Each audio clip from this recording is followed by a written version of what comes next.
Hello dear students, I am Diwakar Khanduri, your chemistry teacher. 30+ year का teaching experience लेकर आया हूँ आपके लिए एक नया सफर केमिस्ट्री की दुनिया का। ये चैनल बनाया गया है स्पेशली आप सभी स्टूडेंट्स के लिए क्लास 9 से लेकर क्लास 12 तक, चाहे आप हमारे यूके बोर्ड के हों, सीबीएसई बोर्ड के हों या आईसीएसई बोर्ड के हों। यहाँ मिलेगा हर चैप्टर की समझ और क्लियर एक्सप्लेनेशन हिंदी और इंग्लिश दोनों में। Let us make chemistry easy and fun. तो चलते हैं। आज का टॉपिक स्ट्रक्चर ऑफ एटम, परमाणु की संरचना। पिछले लेक्चर में हमने पढ़ा था डाल्टन्स के अनुसार परमाणु अविभाजित है, उसको पुनः विभाजित नहीं किया जा सकता है। लेकिन फर्दर स्टडी के बाद यह पता चला कि परमाणु के भी 3 मूल कण होते हैं, सब एटॉमिक पार्टिकल्स। ये सब एटॉमिक पार्टिकल्स हैं प्रोटॉन, न्यूट्रॉन एंड इलेक्ट्रॉन। इसका मतलब कोई भी परमाणु मुख्य रूप से 3 मूल कणों से बना होता है। तो proton, neutron and electrons are the subatomic particles of an atom. इसके स्ट्रक्चर में, परमाणु की संरचना में आप यहां पे देख रहे होंगे, और ये जो बोहर्स मॉडल है, ये जो स्ट्रक्चर है, ये जो संरचना है, ये Bohr's structure, Bohr's structure, Bohr's के अनुसार परमाणु की संरचना। किसी भी परमाणु का जो केंद्र का भाग होता है, सेंट्रल पार्ट, इस सेंट्रल पार्ट को कहते हैं न्यूक्लियस, नाभिक। और नाभिक के चारों ओर ये जो वृत्ताकार पथ दिख रहे हैं, इनको कहते हैं सेल। और इसी को नाम दिया जाता है ऑर्बिट। और इसी को हम कह सकते हैं मेन एनर्जी लेवल।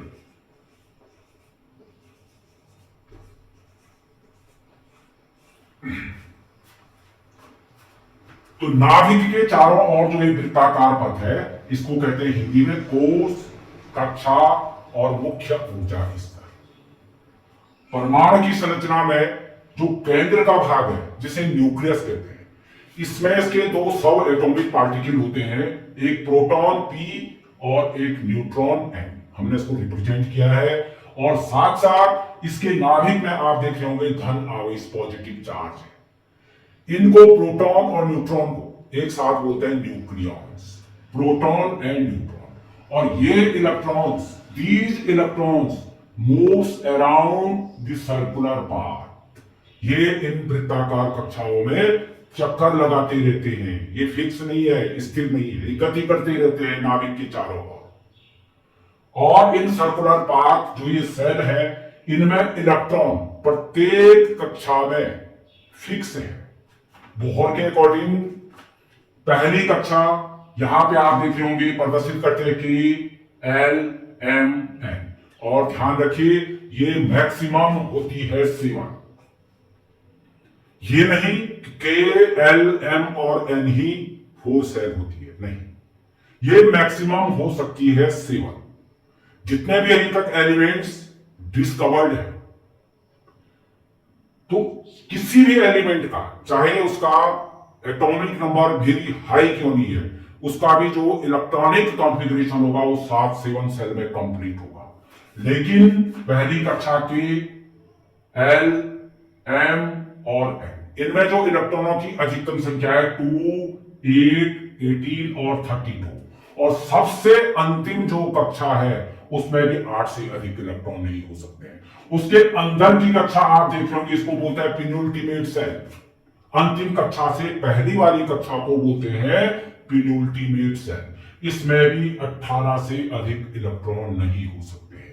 कैसे ये कैलकुलेटेड है अभी बोर एंड बरी स्कीम के अकॉर्डिंग आपको बताया जाएगा। तो अभी हमने समझा परमाणु की जो संरचना है उसके केंद्र के भाग को न्यूक्लियस कहते हैं, और न्यूक्लियस में दो सब एटॉमिक पार्टिकल, दो मूल कण होते हैं, एक है प्रोटॉन और एक है न्यूट्रॉन। नाभिक में प्रोटॉन की उपस्थिति के कारण परमाणु का जो नाभिक है ये धन आवेशित होता है, और जो दूसरा मूल कण है न्यूट्रॉन, ये न्यूट्रल होता है, उदासीन, इस पे कोई भी चार्ज नहीं होता है। जो ये इलेक्ट्रॉन है सर्कुलर पाथ में ये ऋण आवेशित है, निगेटिवली चार्ज्ड, और ये इन कक्षाओं में इधर से इधर को अमाउंट ऑफ एनर्जी इंक्रीज होती है। इस तरह के कक्षा में सबसे कम एनर्जी और धीरे धीरे ये एनर्जी न्यूक्लियस से इन सेल की तरफ को जो है बढ़ती जाती है। तो परमाणु की संरचना में 3 मूल कण है, प्रोटॉन, न्यूट्रॉन और इलेक्ट्रॉन। प्रोटॉन धनावेशित कण है, इलेक्ट्रॉन ऋणावेशित कण है, और न्यूट्रॉन होता है उदासीन, न्यूट्रल। इनकी जो खोज हुई थी, डिस्कवरी ऑफ सब एटॉमिक पार्टिकल, इलेक्ट्रॉन की खोज की थी जे थॉमसन ने, प्रोटॉन की खोज की थी गोल्डस्टीन ने, और न्यूट्रॉन की थी जेम्स चैडविक ने। अब ये इलेक्ट्रॉन ये याद नहीं करना है कि पहली कक्षा में 2 है, 8 है, 18 है, 32 है। ये है कैसे? तो इसको बोलते हैं electronic configuration. Electronic configuration means distribution of electron in these cell in orbit और main energy level. But how, ये अभी हम पढ़ेंगे Bohr and Bury scheme. Bohr and Bury scheme के अकॉर्डिंग इसके कुछ रूल्स हैं। इलेक्ट्रॉनिक कॉन्फ़िगरेशन याद नहीं करते। आपने देखा होगा कि पोटेशियम 19 का इलेक्ट्रॉनिक जो कॉन्फ़िगरेशन हम लिखते हैं 2, 8 और 9, और ये हो जाता है गलत, और हम लिख देते हैं 2, 8, 8, 1 और सही। स्पेशली 9th और 10th के बच्चे एटॉमिक नंबर 20 तक इसको याद कर लेते हैं। ये याद नहीं करना। ये बोर एंड बरी स्कीम के अकॉर्डिंग इसमें प्रॉपर अंडरस्टैंडिंग बनानी है। कैसे बनानी है हम आपको बता रहे हैं। आगे नहीं तो 21 के बाद कॉन्फ़िगरेशन कैसे लिखेंगे, ये प्रॉब्लम है। सबसे पहले बोर एंड बरी ने ये बताया इलेक्ट्रॉन कक्षाओं में तो है, लेकिन ये भी पहले में 18 हो जाएंगे, सेकंड में 9 हो जाएंगे, ऐसा कुछ नहीं। पहला जो रूल है, maximum number of electrons that can be accommodated in any shell is equal to 2n square. इसको ध्यान से समझो बच्चों। किसी भी कक्षा में अधिकतम इलेक्ट्रॉनों की संख्या 2n स्क्वायर होती है, जहां n is equal to 1, 2, 3 and 4, K, L, M and N। N की वैल्यू 1 रखेंगे हम, तो ये K सेल हो जाएगा। K सेल में हमें कैलकुलेट करना है मैक्सिमम नंबर ऑफ इलेक्ट्रॉन, तो N की वैल्यू यहां पे पुट कर देंगे 1। 2 into 1 square is equal to 2 electron. तो K सेल में मैक्सिमम इलेक्ट्रॉन होंगे 2। L shell N is equal to 2, put करिए वैल्यू को। 2 into 2 square is equal to 2 to the 4 to the 8 electron.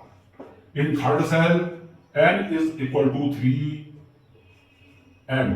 2 into 3 square is equal to 3 3 the 9 to the 18 electron।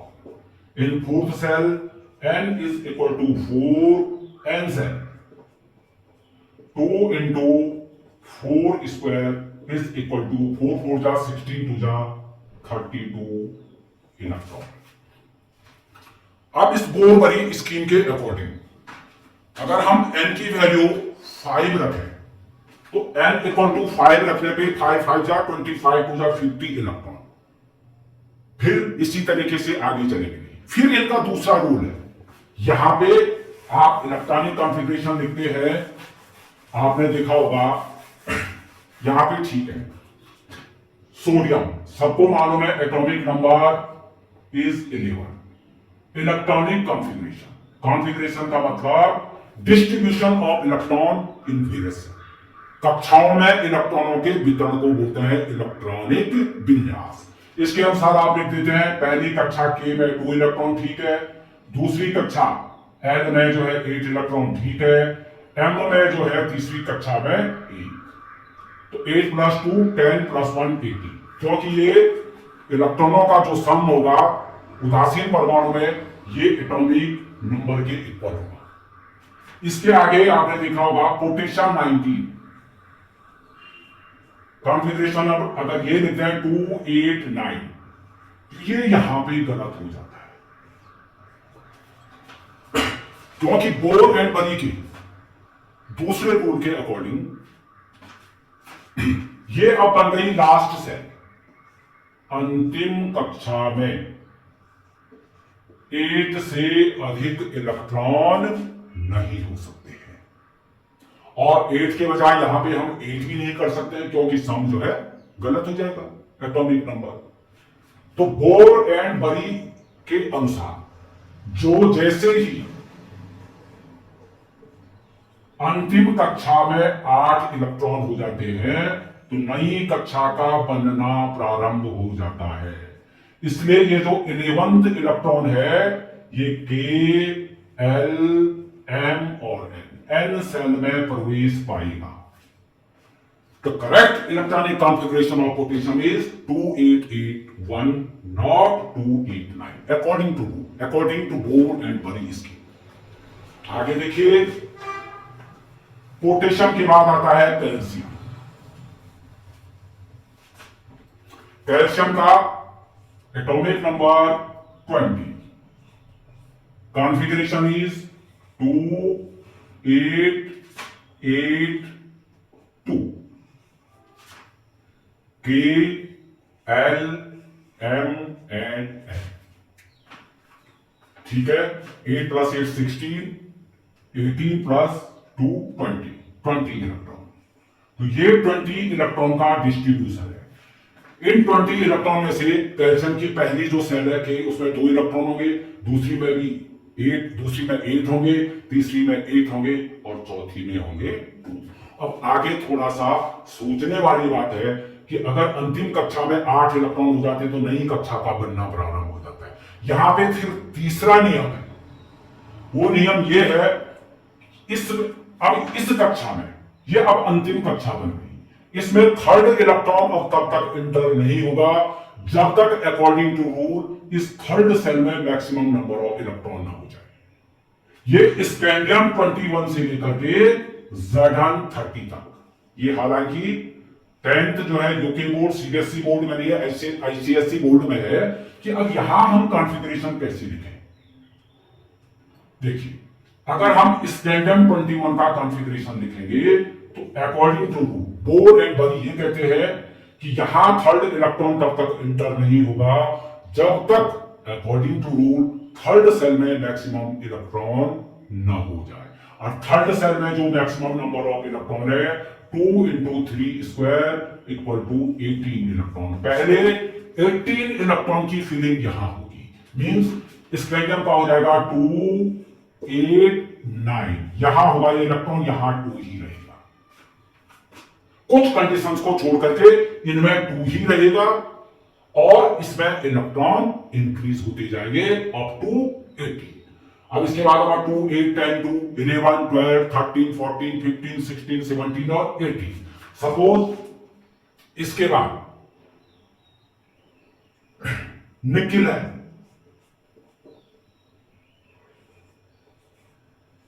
28, 2 8, यहां 2 ही रहेंगे, इनका सम कर लीजिए 10 और 12। कितने इलेक्ट्रॉन बचेंगे वो इस वाली सेल में आपको रख देंगे। तो इसका कॉन्फ़िगरेशन Zn30 2 8 18 और 2। ये देखिए जिंक के केस में थर्ड सेल में मैक्सिमम नंबर ऑफ इलेक्ट्रॉन होगी।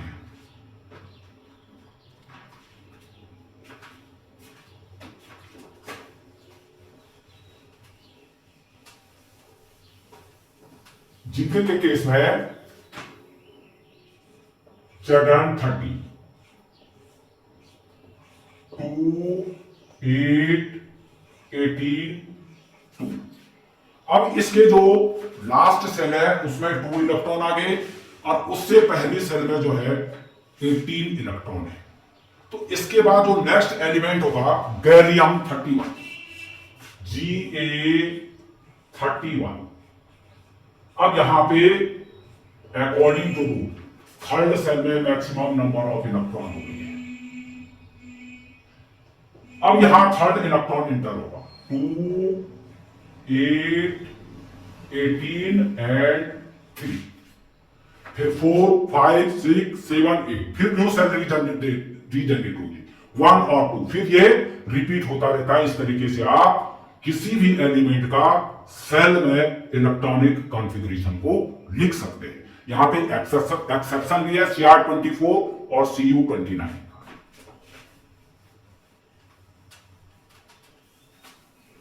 अब हम किसी परमाणु की जो है संरचना को बनाएं कैसे। हमें इसके लिए number of proton, number of neutron और नंबर ऑफ इलेक्ट्रॉन की जरूरत पड़ेगी। यह सिंबल है सोडियम। सोडियम Na, यह है इसका मास नंबर, यह है एटॉमिक नंबर। इसको रिप्रेजेंट करते हैं A से, इसको रिप्रेजेंट करते हैं Z से। जब एटम न्यूट्रल होता है तो Z is equal to number of proton is equal to number of electron. यह कंडीशन तभी है जब एटम होता है न्यूट्रल, उदासीन। Z equal to P is equal to E। और ये जो मास नंबर है E, ये इक्वल टू होता है sum of the proton and neutron. न्यूट्रॉनों की संख्या हम यहां से कैलकुलेट कर सकते हैं। न्यूट्रॉनों की संख्या बराबर हो जाएगा A माइनस Z और N is equal to A minus P। मतलब मास नंबर में से एटॉमिक नंबर को माइनस करेंगे, we will get number of neutron. Sodium की परमाणु संरचना में अब जो ये Z है, Z अगर 11 है तो प्रोटॉनों की संख्या भी 11 होगी और इलेक्ट्रॉनों की संख्या भी 11 होगी। लेकिन न्यूट्रॉनों की जो संख्या है is equal to 23 minus 11 is equal to 12। तो सोडियम परमाणु के नाभिक में 11 तो होंगे प्रोटॉन और 12 होंगे न्यूट्रॉन। और ये जो 11 इलेक्ट्रॉन है ये नाभिक के चारों ओर चक्कर लगाते रहते हैं। इनका हमें इलेक्ट्रॉनिक विन्यास लिखना पड़ेगा।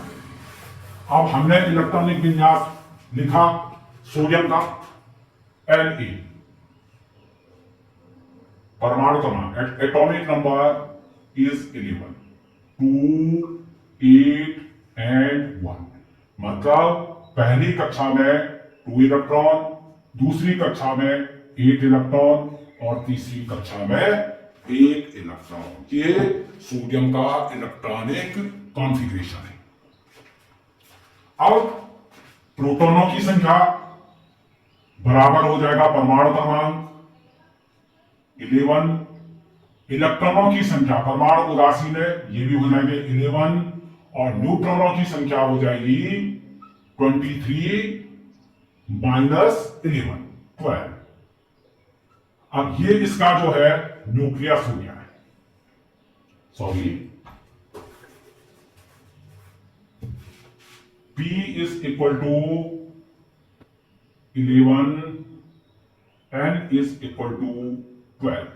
ये सोडियम परमाणु का हो गया है न्यूक्लियस। पहली कक्षा में इलेक्ट्रॉन दिखा देंगे हम दो, पहली कक्षा में इलेक्ट्रॉन होंगे दो। दूसरी जो कक्षा होगी इस तरीके से दूसरी कक्षा बना देंगे। एक तीसरी कक्षा और बनानी पड़ेगी M, इस तरीके से इलेक्ट्रॉन इस तरीके से इन कक्षाओं में दिखा देंगे। दूसरी कक्षा में 1 1 2 3 4 5 6 7 एंड 8, और तीसरी कक्षा में जो इलेक्ट्रॉन है केवल एक इलेक्ट्रॉन है। यह सोडियम परमाणु की संरचना है, structure of any atom, structure of any atom. तो किसी उदासीन परमाणु में परमाणु क्रमांक बराबर प्रोटॉनों की संख्या बराबर इलेक्ट्रॉनों की संख्या, और न्यूट्रॉनों की संख्या निकालने के लिए जेड को ए में से माइनस कर देते हैं, A minus Z, mass number minus atomic number. यहां पे एक बात आती है, मास नंबर और एटॉमिक मास, हम कह देते हैं दोनों इक्वल है, ठीक है, लेकिन इनमें जो मेन डिफरेंस है, ये जो मास नंबर है, ये न्यूक्लियस में प्रोटॉन और न्यूट्रॉन की सम के इक्वल है। प्रोटॉन और neutron, sum of the proton and neutron inside the nucleus is equal to mass number. अब ये जो एटॉमिक मास होता है, एक्चुअल मास होता है, जैसे कोई किसी एलिमेंट के आइसोटोप्स हैं, atoms of the same elements whose atomic number are same but different mass number. इनका जो एवरेज मास नंबर होता है that is called atomic mass. Carbon के आइसोटोप्स, हाइड्रोजन के आइसोटोप्स, अभी नेक्स्ट लेक्चर में हम ये बताएंगे क्लोरीन के आइसोटोप्स। तो जो डिफरेंट आइसोटोप्स है उनके मास नंबर का जो एवरेज होता है दैट इज एटॉमिक मास। ये एटॉमिक मास फ्रैक्शनल हो सकता है, डेसिमल में हो सकता है, लेकिन mass number is always in whole number, 1 2 3 4 5 in whole number, and atomic mass may be in fraction, like atomic mass of hydrogen is 1.008। जब हम केमिकल अर्थमेटिक न्यूमेरिकल पे जाते हैं तो वहां पे हम मास नंबर की वैल्यू ना लेकर के हम एटॉमिक मास लेते हैं, एक्चुअल वैल्यू, एक्चुअल वेट। इस एटॉमिक मास को एटॉमिक वेट भी कहते हैं, एटॉमिक वेट। इसी एटॉमिक वेट को बोलते हैं RAM, रिलेटिव एटॉमिक मास। जैसे हाइड्रोजन का एटॉमिक मास है 1.008 and its nearest whole number, इसकी जो नजदीकी पूर्ण संख्या है वो है 1, और इसका जो मास नंबर है वो है 1। ये डिफरेंस है, ये फ्रैक्शनल है और ये sum of the proton and neutron, क्योंकि इसका जो पहला आइसोटोप्स है प्रोटियम, अभी नेक्स्ट लेक्चर में बताएंगे, उसमें न्यूट्रॉन की संख्या 0 है, और 1.008 और इसमें डिफरेंस देख लीजिए, ये इसी का नियरेस्ट होल नंबर है। तो हम ये कह सकते हैं कि mass number is nearest whole number of atomic mass. ये एटॉमिक मास डिफरेंट आइसोटोप्स के डिफरेंट एटॉमिक, ये जो एटॉमिक मास है डिफरेंट जो आइसोटोप्स है उनके मास नंबर का एवरेज होता है और कैलकुलेशन में एटॉमिक मास को लिया जाता है, ना कि मास नंबर को। This is the main difference between mass number and atomic mass. Example के लिए हम यहां पे लेते हैं हीलियम। अब जो एटॉमिक नंबर है, एटॉमिक नंबर को हम इस तरीके से डिफाइन कर सकते हैं, number of proton present inside the nucleus. नाभिक में जो प्रोटॉनों की संख्या है वही परमाणु क्रमांक है। And sum of the proton and neutron inside the nucleus, that is called mass number. यहां पे देखिए helium, its mass number is 4 and atomic number is 2। Z, प्रोटॉनों की संख्या भी 2, इलेक्ट्रॉनों की संख्या भी 2। Nucleus of an atom is positively charged. तो इसका मतलब पॉजिटिव चार्ज का मतलब दो पॉजिटिव चार्ज, 1 एंड 2। न्यूट्रॉनों की संख्या यहां पे निकालना है, n is equal to 4 minus 2 is equal to 2। Helium परमाणु में 2 प्रोटॉन, 2 न्यूट्रॉन और 2 इलेक्ट्रॉन। तो यही जो है Z है, Z इक्वल टू प्रोटॉनों की संख्या। अब A इज इक्वल टू, देखिए प्रोटॉन है इसमें 2 और न्यूट्रॉन है इसमें 2। यहां हमने कोई चार्ज नहीं लिखा, ये न्यूट्रल है। तो ये जो एवरेज कैलकुलेट, इसको कैलकुलेट कर लीजिए, ये हो रहा है 4 और ये है 2। तो ये है एटॉमिक नंबर और ये है mass number, sum of the proton and neutron, neutron और neutron.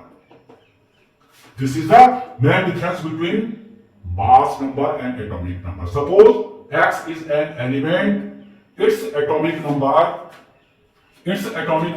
is Z and its mass number is E. Number of neutron, we can calculate number of neutron.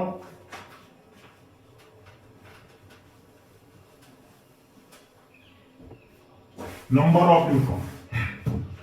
of neutron is equal to A minus Z.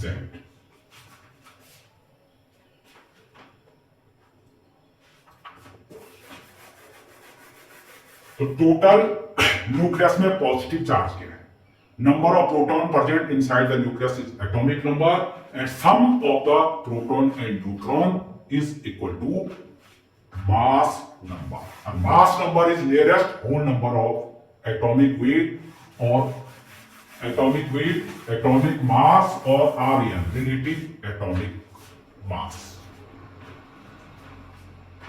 इसी तरीके से हम किसी भी element का electronic configuration लिख सकते हैं बोर एंड बरी के अकॉर्डिंग। अब यहां पे सपोज X कोई एलिमेंट है और इसका कॉन्फ़िगरेशन हम लिख रहे हैं 2, 8, 18, 19 एंड 2। ये कॉन्फ़िगरेशन गलत हो गया, हालांकि इनका सम जो है इसके एटॉमिक नंबर के इक्वल होगा। इन सब का सम अगर हम कर दें तो इसके एटॉमिक नंबर के इक्वल होगा। अब देखिए यहां पे कहां पे गलत हो रहा है, बोर एंड बरी स्कीम के अकॉर्डिंग। पहली कक्षा में 2 इलेक्ट्रॉन हो सकते हैं, दूसरी कक्षा में 8 इलेक्ट्रॉन सही है, तीसरी कक्षा में अधिकतम इलेक्ट्रॉन सही है, 18 होते हैं, अंतिम कक्षा में 8 से अधिक इलेक्ट्रॉन नहीं हो सकते, ये भी सही है। इसका मतलब ये यहां पे गलत हो गया है। ये गलत इसलिए होगा कि ये सेकंड लास्ट सेल है, पेनिल्टीमेट सेल, और बोर एंड बरी के अकॉर्डिंग पेनिल्टीमेट सेल में भी 18 से ज्यादा इलेक्ट्रॉन नहीं हो सकते हैं। तो इसको सही करने के लिए हम क्या करेंगे, X इज एन एलिमेंट, यहां से एक इलेक्ट्रॉन यहां 18 ही रहने देंगे क्योंकि स्टेबल कॉन्फ़िगरेशन है, स्थायी 2 8 18 32 2 8 18 18 यहां का एक इलेक्ट्रॉन हम अंतिम कक्षा में ले लेंगे 3। तो ये इसका करेक्ट इलेक्ट्रॉनिक कॉन्फ़िगरेशन हो गया, ये सही इलेक्ट्रॉनिक कॉन्फ़िगरेशन। इन सारे इलेक्ट्रॉन का सम कीजिए, वो इस एक्स एलिमेंट का एटॉमिक नंबर होगा। और अगर हमें इसका मास नंबर भी मालूम हो जाए तो number of proton, number of electron and number of neutron को हम कैलकुलेट कर सकते हैं। क्वेश्चन आ रहा था बच्चों आपके पास,